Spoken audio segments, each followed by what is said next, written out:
Coach, on passe tellement de temps à parler de concepts défensifs pour les défenseurs, comme jouer la petite glace, jouer des sides puis réduire le temps et l'espace. Mais les attaquants, eux autres, qu'est-ce qu'on fait? On dirait qu'on oublie qu'eux autres aussi, ils ont des concepts, des habitudes, des réflexes à développer afin qu'ils deviennent vraiment menaçants à l'attaque. Si tu veux que ton équipe génère de l'attaque et qu'elle devienne dangereuse match après match, ça commence par l'application de simples habitudes, bien avant le concept du triangle ou du cycle offensif, ou encore l'entrée de zone par permutation de corridor. Dans cette capsule, je vais te présenter 3 habitudes que j'ai toujours enseignées à mes attaquants et que je t'encourage à enseigner toi aussi, jusqu'à temps qu'ils deviennent des réflexes.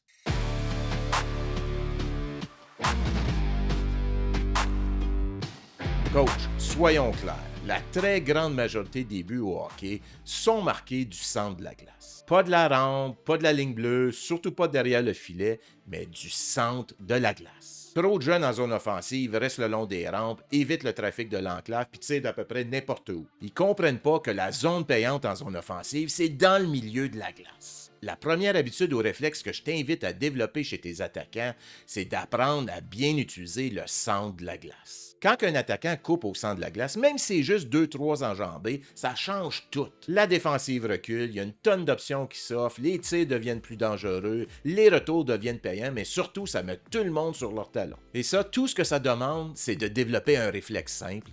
Quand il y a une ouverture qui s'ouvre en zone offensive, j'attaque le centre. Et ça, c'est la même chose en zone neutre. Disons que ton joueur est porteur de la rondelle puis s'apprête à faire une entrée de zone. S'il est capable de faire son entrée de zone entre les 2 points de mise au jeu en zone centrale, c'est là qu'il faut qu'il la fasse. Là, je ne suis pas en train de te dire que toutes les entrées de zone, il faut qu'ils se fassent par le centre puis il n'y a pas de moment de faire une entrée de zone par la bande.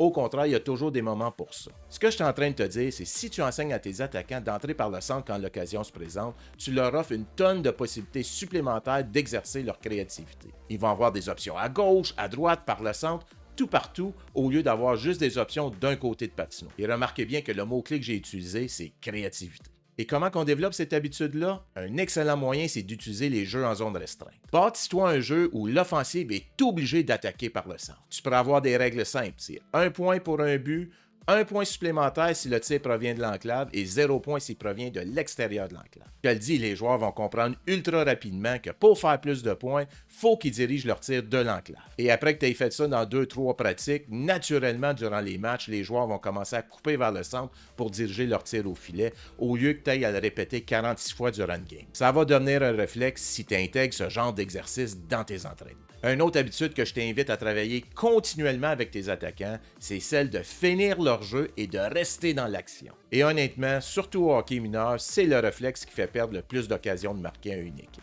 Un jeune fait une passe puis s'arrête. Un jeune tire au filet puis il admet la qualité de son tir. Ou encore le jeune entre en zone à toute vitesse puis soudainement il se met à glisser. Puis qu'est-ce qui arrive durant ce temps-là? C'est plus souvent qu'autrement, la défensive réussit à reprendre le contrôle de la rondelle sans pression. Ce que tu veux enseigner à tes attaquants, c'est qu'ils restent impliqués après leur action. Il fait une passe, il continue à bouger, il cherche l'espace libre. Il dirige un tir au filet, il fonce au filet ou drive le net. Il entre en zone à toute vitesse, mais il conserve son élan soit en s'en allant au filet ou encore en s'offrant une option de passe à son coéquipier. Bref, ce qu'on veut, c'est qu'on veut pas qu'il arrête son jeu, on veut qu'il complète. Et ce réflexe-là, ça va vous permettre de créer une deuxième vague d'attaque, de profiter de rebonds dans l'enclave, de créer des cycles offensifs naturellement et surtout de créer du chaos devant le filet. Et ça, coach, du chaos, ça crée des opportunités de marquer. Là, tu vas me dire, oui, mais c'est bien plus facile d'enseigner ça au M18 qu'au M11. C'est vrai, je m'en cacherai pas, il va falloir que tu t'adaptes à ton groupe et niveau. Mais imagine si tu réussissais à enseigner à tes M11 le réflexe de se diriger au filet suite à un tir, comment ça pourrait changer la dynamique d'un match. Essaye pas de focaliser sur 56 habitudes. Focus sur une à la fois jusqu'à temps que ça devienne un réflexe. Je te donne un exemple. Durant mes dernières années, dans tous nos entraînements, on exigeait que chacun de nos joueurs applique cette habitude-là. Dans la drill, s'ils avaient à tirer au filet, on voulait absolument qu'ils terminent sur la rondelle. Et qu'est-ce qu'on voulait dire par ça? C'est si le gardien faisait un arrêt, le joueur devait terminer devant le gardien. Si le gardien accordait un retour, il devait sauter sur la rondelle libre et générer une deuxième chance de marquer. Et si la rondelle se retrouvait en coin de patinoire suite à une déviation du gardien, le joueur devait terminer dans le coin de patinoire. C'était la règle et on l'appliquait à toutes les pratiques. Et on a pu voir cette habitude-là se développer en réflexe durant les matchs au cours de la saison. Je te garantis une chose, les petites habitudes qui sont répétées continuellement durant les pratiques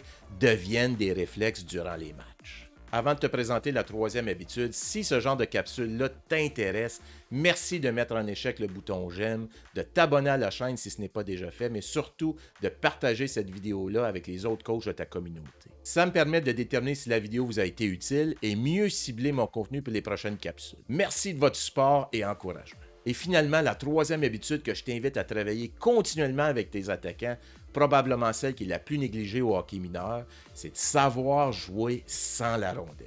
On passe nos pratiques entières à corriger ce que les joueurs font avec la rondelle, quand pourtant 90%, si c'est pas plus, d'un match, les joueurs n'ont même pas la rondelle sur leur bâton. Un joueur doit apprendre à être dangereux même quand il n'est pas porteur de la rondelle. Et quand ce joueur développe ce réflexe-là, ça débloque 3 choses essentielles. 1. Il devient une option offensive constante. Un jeune qui bouge quand il n'a pas la rondelle devient automatiquement plus dangereux. Parce que quand il bouge, il crée des lignes de passe, il sort de l'ombre du défenseur, il s'offre en option dans l'enclave, il approche la rondelle en mouvement et il devient très difficile à couvrir. 2 coups de patin d'un côté et soudain, il passe d'être marqué à être une menace immédiate. Deuxièmement, il donne du rythme et de la vie à votre attaque. Quand un attaquant bouge quand il est non porteur de la rondelle, il fait respirer votre offensive. Ces déplacements permettent au trio de faire circuler la rondelle rapidement, de créer constamment des give and go, d'enchaîner des cycles offensifs, puis de devenir une option secondaire en tout temps. Un trio qui bouge constamment, c'est un trio qui fatigue la défensive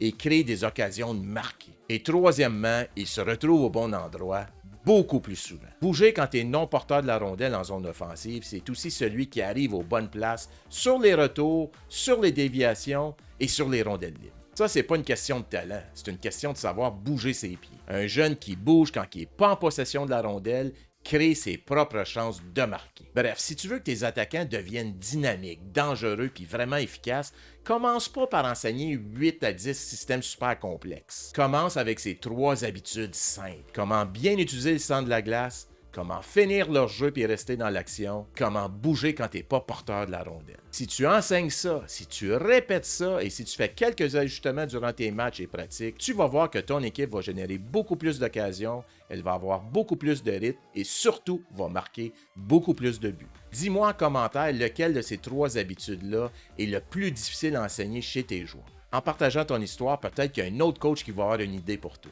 Si tu veux continuer ta quête à devenir un meilleur entraîneur au hockey mineur, je t'invite à regarder la vidéo suivante.